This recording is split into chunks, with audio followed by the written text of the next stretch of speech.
जावा में एक powerful feature होता है जो ऑटोमेटिकली क्या करता है, अनयूज ऑब्जेक्ट को डिलीट कर देता है। और इसको हम लोग बोलते हैं गार्बेज कलेक्टर। अगर आपको ये कॉन्सेप्ट क्लियर हो गया तो आप जावा का मेमोरी मैनेजमेंट समझ जाओगे, जो इंटरव्यू में पूछा जाता है। तो चलो सबसे पहले बात करते हैं कि हमारे पास प्रॉब्लम क्या थी अगर हमारे पास गार्बेज कलेक्टर नहीं था तो देखो, जब हमारे पास गार्बेज कलेक्टर नहीं था तो हमारे पास जो अनयूज ऑब्जेक्ट्स होते थे वो क्या करते थे, तब भी मेमोरी यूज करते थे। उनका कोई यूज नहीं रहता था लेकिन मेमोरी को ऑक्युपाई किए रहते थे। लेकिन हम सब जानते हैं कि मेमोरी की साइज जो रहती है वो लिमिटेड रहती है। तो अगर ऑक्युपाई रहेगा, मेमोरी साइज भरी हुई रहेगी, तो प्रोग्राम का परफॉर्मेंस जो होगा वो डिक्रीज हो जाएगा, यानी कम हो जाएगा। तो वहां पे हमारा इस प्रॉब्लम को सॉल्व करता है गार्बेज कलेक्टर। ठीक है, तो अब देखो गार्बेज कलेक्टर होता क्या है। तो गार्बेज कलेक्टर क्या होता है कि गार्बेज कलेक्टर एक ऑटोमेटिक मेमोरी मैनेजमेंट प्रोसेस है जावा में, जो कि अनयूज ऑब्जेक्ट को रिमूव करता है। कहां से? हीप मेमोरी से। इसका मेन पर्पज होता है कि मेमोरी को फ्री करना, रिमूव करना अनयूज ऑब्जेक्ट को, और इंप्रूव करना प्रोग्राम की इफिशियंसी को।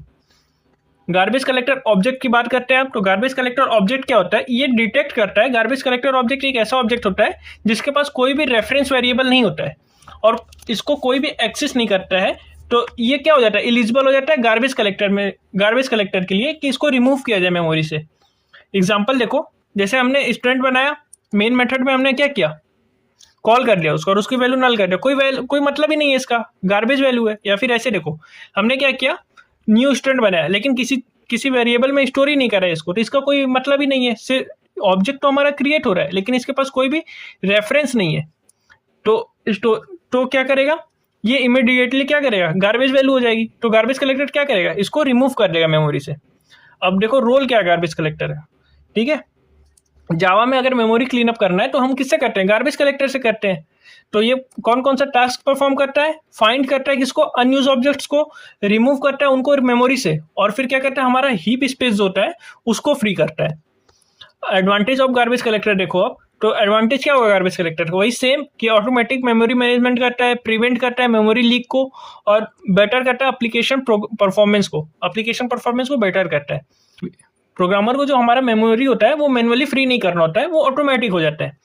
अब देखो गार्बेज कलेक्टर वर्क कैसे करता है, तो सिंपल सा स्टेप है कि जेवीएम क्या करेगा, वो हीप मेमोरी को स्कैन करेगा और फिर डिटेक्ट करता है ऑब्जेक्ट को जिनके पास कोई भी रेफरेंस नहीं होता है, और फिर गार्बेज कलेक्टर क्या करता है, उनको मेमोरी से क्या करता है, फ्री कर देता है, रिमूव कर देता है। और ये सारा प्रोसेस जो होता है वो कैसे होता है, ऑटोमेटिकली होता है।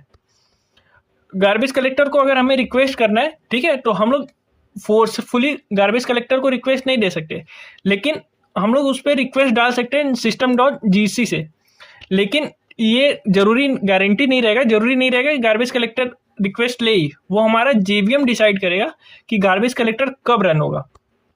तो अगर आपको गार्बेज कलेक्टर समझ में आ गया है तो अब हम इंटरव्यू क्वेश्चंस की तरफ चलते हैं। तो हमारा सबसे पहला क्वेश्चन आता है इंटरव्यू क्वेश्चन की, what is garbage collector in Java. तो garbage collector is an automatic process in Java that removes unused object from heap memory to free space. Clear है। अब देखो दूसरा क्वेश्चन क्या आएगा कि why garbage collector is important. तो तुम क्या जवाब दोगे।